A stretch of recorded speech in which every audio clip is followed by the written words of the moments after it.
حضرت سیدنا عبداللہ ابن مسعود رضی اللہ تعالیٰ بڑے درجے کے صحابی ہیں.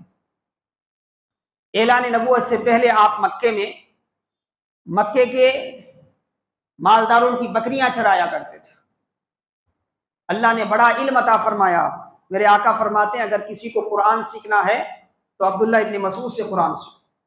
ترمذی کی روایت ہے، صحابہ فرماتے ہیں کسی کو زندگی رسول دیکھنا ہے تو عبداللہ ابن مسعود کے طریقے کو دیکھو. بہت جلیل القدر صحابی عبداللہ ابن مسعود رضی اللہ عنہ. مسلمان ہوئے، ایمان لائے. ابتدائی مرحلہ ہے، بالکل ابتدا میں ایمان لانے والوں میں حضرت عبداللہ ابن مسعود رضی اللہ عنہ نبی پاک کی دعوت کو لبیک کہنے والے ابتدائی مسلمانوں میں آپ کا شمار ہوتا ہے. ایک مرتبہ صحابہ بیٹھے ہوئے ہیں، آپس میں تذکرہ ہوا. امام ذہبی سیر اعلام النبلاء میں ذکر کرتے ہیں، امام طبری تاریخ طبری میں ذکر کرتے ہیں.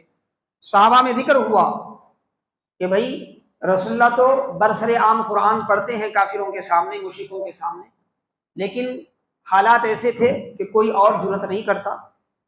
ہم میں سے بھی کوئی جب کیا ہے ان کے سامنے قرآن کی آیتیں سنائیں، شاید قرآن سن کر ان کے سوچنے کا ڈھنگ بدل جائے، ان کی فکر بدل جائے، ان کا طریقہ بدل جائے. تو حضرت عبداللہ ابن مسعود کہتے ہیں میں جاتا ہوں. تو صحابہ نے کہا کہ نہیں، ہم چاہتے ہیں کہ ہم میں سے کوئی ایسا آدمی جائے جس کا بیک گراؤنڈ مضبوط ہے، جو مکے میں بڑے خاندان کا ہے، جس کے لوگ زیادہ ہیں، طاقتور ہیں، مکے کے سماج پر، وہاں کے معاشرے پر اس کا اثر ہو. ایسا حضرت نے فرمایا نہیں، میں جاتا ہوں. اور پھر اسی جذبے کے ساتھ اٹھ گئے. حالانکہ انہیں معلوم تھا کہ اب جا کر میں مکے میں قرآن کی آیتیں پڑھوں گا تو لوگ مجھے کیا ہے پھور کا حال نہیں ڈالیں گے. اعزاز و اکرام جو آج ہمیں نصیب ہو رہا ہے، یہ اعزاز و اکرام انہیں نصیب نہیں ہوگا. انہیں پتا تھا کہ مکے کے اس احاطے میں جا کر، مکے والوں کے سامنے جا کر قرآن پڑھنا گویا اپنے موت کو دعوت دینا ہے. لیکن ایمان اس قدر دل میں تھا، اللہ کی رضا کے سوا نہ موت کا خوف ہے، نہ نقصان کا خوف ہے، نہ کسی تکلیف کا ڈر ہے. اٹھ کے چلے گئے اور جا کر کیا ہے با آواز بلند، سب سے پہلے صحابہ میں مورخین لکھتے ہیں سب سے پہلے اہل مکہ کے سامنے، مشرکین مکہ کے سامنے قرآن پڑھنے والے حضرت عبداللہ ابن مسعود ہیں. بسم اللہ الرحمن الرحیم، الرحمن علم القرآن خلق الانسان علمہ البیان. پہلے تو مکے کے سردار الگ الگ اپنے لوگوں کو لے کر بیٹھتے تھے. صحن مکہ میں کعبۃ اللہ کے آس پاس جو ہے مکے کے جو بڑے بڑے سردار ہوتے ہیں ان کی بیٹھکیں ہوتی تھیں، اور وہ بیٹھتے، ساتھ میں ان کے مصاحبین وغیرہ بیٹھتے. تو ہر ایک نے آواز سنی.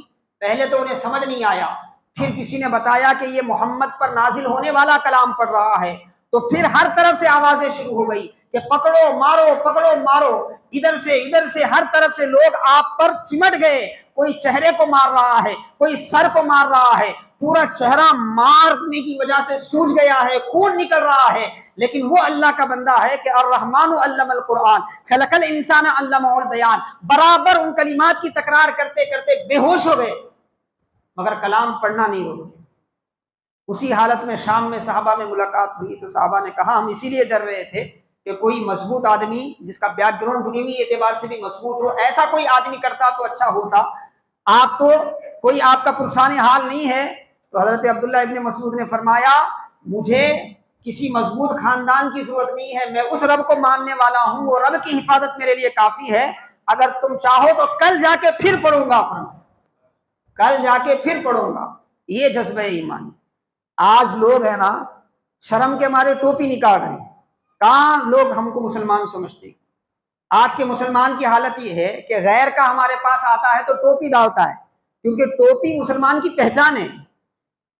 غیر آتا ہے تو تھوڑی دیر کے لیے ہمارا جیسا ہوں بتانے کے لیے وہ کیا کرتا ہے، ٹوپی ڈال کے آتا ہے، تاکہ یہ بتائیں کہ بھئی میں بھی آپ کے ساتھ ہوں، میں بھی آپ کے سکھ دکھ میں شریک ہوں، یہ بتانے کے لیے. لیکن آج مسلمانوں کی حالت یہ ہے ٹوپی ڈالنا بھی گوارا نہیں ہو.